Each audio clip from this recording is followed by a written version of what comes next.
Hello everyone, myself মৌসুমি চ্যানেলে তোমাদের সবাইকে ওয়েলকাম। আরও একটা নতুন দিন, আরও একটা নতুন ব্লগ নিয়ে তোমাদের কাছে। আজকে আমি তোমাদের সাথে শেয়ার করব হচ্ছে আমারই বানানো একটা রেসিপি। আমি আর যিশু কিন্তু কাতলা মাছ খেতে বেশ পছন্দ করি। তবে যখনই খাওয়া হয় প্রায় সময় আমরা খেয়ে থাকি কাতলা মাছের কালিয়া পেঁয়াজ রসুন দিয়ে, আর নয়তো বা কাতলা মাছের পাতলা ঝোল।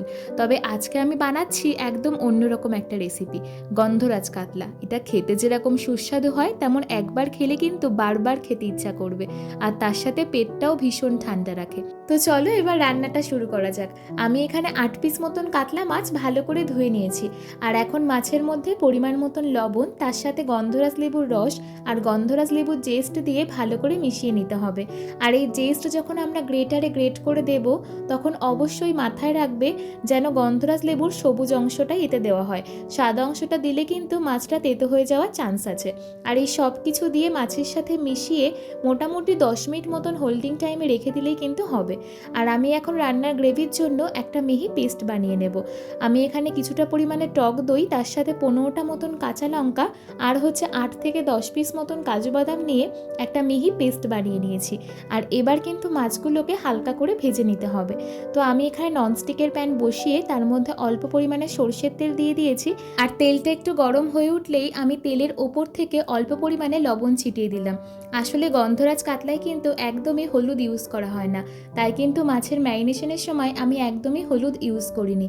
তাই মাছ ভাজার সময় যাতে মাছ কড়াইতে লেগে না যায় আর যাতে পুড়ে না যায় বা ভেঙে না যায়, সেই জন্যই কিন্তু আমি এখানে লবণটা ইউজ করেছি। তোমরা কিন্তু যে কোনো মাছ ভাজার সময় এই ট্রিকটা ইউজ করতে পারো, এতে কিন্তু মাছ ভেঙে যাওয়ার চান্সটা অনেকটাই কম থাকে। তো আমি কিন্তু এখানে এক একটা করে মাছ ভেজে নিচ্ছি।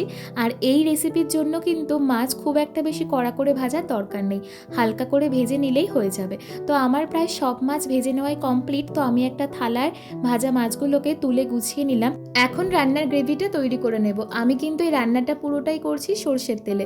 তোমরা চাইলে সাদা তেল ইউজ করতেই পারো, তবে সরষের তেলে রান্নাটা করলে কিন্তু তার টেস্ট আরও অনেক বেশি ভালো হয়।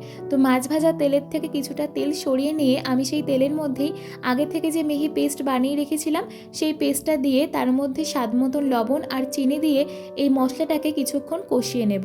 আর যেহেতু এই মশলা বাটার মধ্যে কাজু বাদাম ছিল, আর কাজু বাদাম বাটা পুড়ে যাওয়ার কিন্তু চান্স অনেকটাই থাকে, তাই এই মশলাটা দিয়ে কিছুক্ষণ একটু খুন্তি দিয়ে নাড়িয়ে চাড়িয়ে নিলে কিন্তু বেশ ভালো হয়। আর তারপর যখন এই মশলাটা ফুটে একটু ঘন হয়ে যাবে, তখন কিন্তু এর মধ্যে আমি আগে থেকে যে মাছগুলো ভেজে নিয়েছিলাম সেই সব মাছগুলো এক এক করে দিয়ে দেব। আর সব মাছ ভাজাগুলো দেওয়ার পর গ্রেভির সাথে কিন্তু ভাজা মাছগুলোকে হালকা করে মিশিয়ে নিচ্ছি। আর এরপর কিন্তু আমি রান্নাটা লো টু মিডিয়াম ফ্লেমেই করব। আর তারপর যখন হালকা করে গ্রেভিটা ফুটে উঠবে তখন কিন্তু আমি গ্যাসের ফ্লেমটা অফ করে দিয়েছি। এখন আমি এর মধ্যে গন্ধরাজ লেবুর জেস্ট আর তার সাথে গন্ধরাজ লেবুর রস আর হচ্ছে গন্ধরাজ লেবুর পাতা ছোট ছোট টুকরো করে ওপর থেকে ছড়িয়ে দিলাম। আর তারপর সব মাছের সাথে এই সব জিনিসগুলোকে মিশিয়ে নিলেই কিন্তু আমাদের গন্ধরাজ কাতলা একদম রেডি। এরপর কিছুক্ষণ ঢাকা দিয়ে 5 মিনিট মতন স্ট্যান্ডিং টাইমে রেখে তারপর সার্ভ করে নেব। আপাতত আমি আজকের ব্লগ এখানেই শেষ করছি। তোমাদের রেসিপিটা কেমন লাগলো আমায় অবশ্যই জানিও। এই রান্নাটা কিন্তু বড়দের পাশাপাশি ছোটরাও বেশ পছন্দ করবে। এই রান্নায় কিন্তু ঝালের পরিমাণ অনেকটাই কম, আর তার সাথে অল্প পরিমাণ তেলে কিন্তু এই রান্নাটা ইজিলি করে নেওয়া যায়। আমার আজকের ব্লগ তোমাদের কেমন লাগলো অবশ্যই জানিও।